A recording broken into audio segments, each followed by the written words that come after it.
Welcome to மகை max class. நீங்கள் நம்ம என்ன பார்க்க போகிறோம்னா 6ஆம் வகுப்பு 2ஆம் பருவம் அளவைகளில் பயிற்சி 2.3ல் 1வது கணக்கு தான் பார்க்க போகிறோம். இதுக்கு முன்னாடி பயிற்சி 2.2 வீடியோ போட்டிருக்கோம். அதோட லிங்க் டிஸ்கிரிப்ஷனில் இருக்குது, போய் பார்த்துட்டு வாங்க. இப்போ வாங்க வீடியோ பார்க்கலாம். பயிற்சி 2.3ல் 1 அதில் 7 மீட்டர் 25 சென்டிமீட்டர் மற்றும் 8 மீட்டர் 13 சென்டிமீட்டர் நீளமுள்ள இரண்டு குழாய்கள் இணைக்கப்பட்டு அதிலிருந்து 60 சென்டிமீட்டர் நீளமுடைய சிறிய துண்டு வெட்டி எடுக்கப்படுகிறது எனில் மீதமுள்ள குழாயின் நீளம் எவ்வளவு?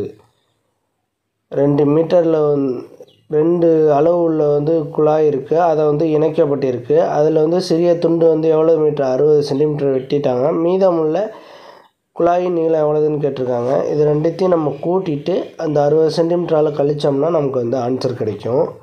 வாங்க, இணைக்கப்பட்ட குழாயின் நீளம் நம்ம ஃபஸ்ட்டு கண்டுபிடிக்கணும். இணைக்கப்பட்ட குழாயின் நீளம் ஈக்குவல் டு மீட்டர் சென்டிமீட்டரில் இருக்குது, அதனால் அதை அடுத்து நம்ம இது ரெண்டையும் கூட்டிக்குவோம். மீட்டர் சென்டிமீட்டரில் இருக்கிறதுனால மீட்டரு சென்டிமீட்டர் எழுதிக்குவோம். இப்போ 2 அளவையும் கூட்டணும் நம்ம. 7 மீட்டர் 25 சென்டிமீட்டர், 7 மீட்டர் 25 சென்டிமீட்டர். இங்கே 8 மீட்டர் 13 சென்டிமீட்டர், 8 மீட்டர் 13 சென்டிமீட்டர். ஓகேவா? இதை நம்ம ஆட் பண்ணணும். இது ரெண்டையும் ஆட் பண்ணோம்னா எவ்வளோ வரும்? 5 3 8, 1 2 3, 38 சென்டிமீட்டர். அடுத்து பாருங்கள், 8 7 எவ்வளவு? 15. 8ஓட 7 கூட்டினோம்னா 15. ஓகேவா? 15 மீட்டர். இப்போ இணைக்கப்பட்ட குழாயின் நீளம் நம்ம கண்டுபிடிச்சிட்டோம். இதை வச்சுக்கிட்டு நம்ம 60 சென்டிமீட்டர் நீளமுள்ள துண்டை வெட்டி எடுத்தாச்சுன்னா மீதி எவ்வளோ குழாய் நீளம் இருக்கணும் கண்டுபிடிக்க சொல்லியிருக்காங்க. 60 சென்டிமீட்டர் வெட்டப்பட்ட குழாயின் நீளம், வெட்டி எடுக்கப்பட்ட குழாயின்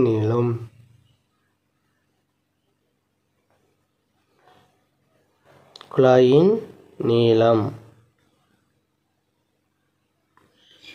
ஈக்குவல் டு எவ்வளவு நம்ம கண்டுபிடிச்சது? 15 மீட்டர் 38 சென்டிமீட்டர். ஓகேவா? எவ்வளவு வெட்டணும்னு சொல்லியிருக்காங்க? 60 சென்டிமீட்டர். ஆனால் மீட்டரில் கொடுக்கல, மீட்டர் இருக்கிறது 00. 60 சென்டிமீட்டருங்கள்லாம் 60 போட்டுக்கிட்டேன் இங்கே சென்டிமீட்டரில். இது ரெண்டையும் நான் சப்ராக்ட் பண்ணணும், கழிக்கணும். இது ரெண்டையும் கழித்தோம்னா நமக்கு ஆன்சரு கிடைச்சிரும். இது என்னத்தில் இருக்குது? இது மீட்டரில் இருக்குது, அதனால் நம்ம இதை மீட்டர்னு எடுத்து எழுதிக்குவோம். இது சென்டிமீட்டரில் இருக்குது. இது மீட்டரில், இது சென்டிமீட்டர். இப்போ இந்த சென்டிமீட்டரை இந்த இதோட கழித்தோம்னா என்ன ஆன்சர் வரும்னு பார்ப்போம். இதோட கழித்தோம்னா என்ன வரும்? 15 இருக்கா? இது மீட்டர்னு சொல்லியிருக்கோம், இது சென்டிமீட்டர்னு சொல்லியிருக்கோம். ஓகேவா? இந்த 15 மீட்டரில் 1 மீட்ரு கடன் வாங்குகிறேன் நான். அப்போ 14,000. 1 மீட்ரு இங்கே சென்டிமீட்டராக மாற்றணும். இப்போ 1 metre equal to 100 centimetre. 100 centimetre. 1 metre equal to 100 centimetre. நான் 1 மீட்டராக கடன் வாங்கி 100 சென்டிமீட்டர் போடுறேன். இப்போ 100 சென்டிமீட்டர், இந்த 100 சென்டிமீட்டரும் 38 மீட்டரும் சேர்த்துக்கணும். Plus 38 equal to 138. ஓகே, இதுலேருந்து கழிக்க வேண்டியதான். 0ல் 8 போச்சுன்னா 8.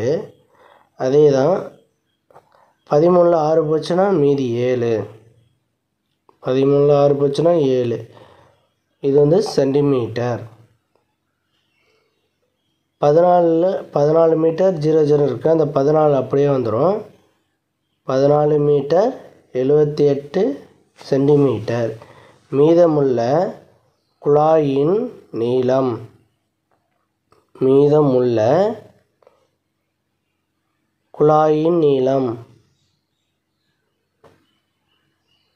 நீளம் ஈக்குவல் டு 14 மீட்டர் 78 சென்டிமீட்டர். அவ்வளோதான் அந்த கணக்கு. நெக்ஸ்ட் வீடியோவில் பார்க்கலாம். இந்த வீடியோ பிடிச்சிருந்தால் லைக் பண்ணுங்கள், ஷேர் பண்ணுங்கள், சப்ஸ்கிரைப் பண்ணுங்கள், அந்த பெல் பட்டனையும் கிளிக் பண்ணுங்கள். அப்போ தான் நம்ம போடுற வீடியோ உடனுக்குடன் கிடைக்கும்.